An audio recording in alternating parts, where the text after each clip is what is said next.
Dhaka premier লিগে অসদাচরণ করে নিষিদ্ধ হলেন তাহিদ হৃদয়। আবাহনীর বিপক্ষে জিতেও স্বস্তি নেই মোহামেডানের। মাঠে আম্পায়ারের সিদ্ধান্তের বিরুদ্ধে অবস্থান নেওয়ায় শাস্তি পেলেন ক্লাবটার অধিনায়ক তাহিদ হৃদয় এবং পেসার এবাদত হোসেন। ফিল্ড আম্পায়ারদের সঙ্গে বাগবিতণ্ডে জড়িয়ে এক ম্যাচ নিষিদ্ধ হন হৃদয়। আম্পায়ার আর কেউ নন, শরফুদ্দৌলা ইবনে শহীদ সৈকত। সুপার লিগের প্রথম ম্যাচ খেলা হচ্ছে না হৃদয়ের, তবে পেসার এবাদতকে 3 ডিমেরিট পয়েন্টে তিরস্কার করা হয়েছে।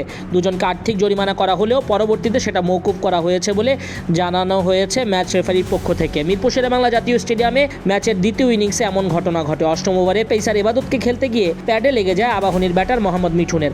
মোহামেডান খেলোয়াড়রা আবেদন করলেও ফিল্ড আম্পায়ার তানভীর আহমেদ ছাড়া দেননি। বিষয়টি সহজভাবে নিতে পারেননি এবাদত। ক্রিজ ছেড়ে ড্রেসিং রুমের দিকে কিছুটা পথ গিয়ে থামেন তিনি। ততক্ষণে মাঠে আম্পায়ারদের সঙ্গে বাগবিতণ্ডায় জড়িয়ে যান মোহামেডান অধিনায়ক। এক পর্যায়ে আম্পায়ারদের দিকেও আঙুল তুলে কথা বলেন তিনি। বিষয়টা ম্যাচ রেফারির দৃষ্টিগোচর হওয়ায় শাস্তি পেতে হয়েছে তাদের। ম্যাচ রেফারি জানান, টুর্নামেন্টের আচরণবিধি লঙ্ঘন করায় এবাদত হোসেনকে 40,000 টাকা জরিমানা ও এর সঙ্গে 3টি ডিমেরিট পয়েন্ট দেওয়া হয়েছে। এছাড়া তাহিদ হৃদয়কে 50,000 টাকা জরিমানা ও 1 ম্যাচ নিষিদ্ধ করা হয়েছে।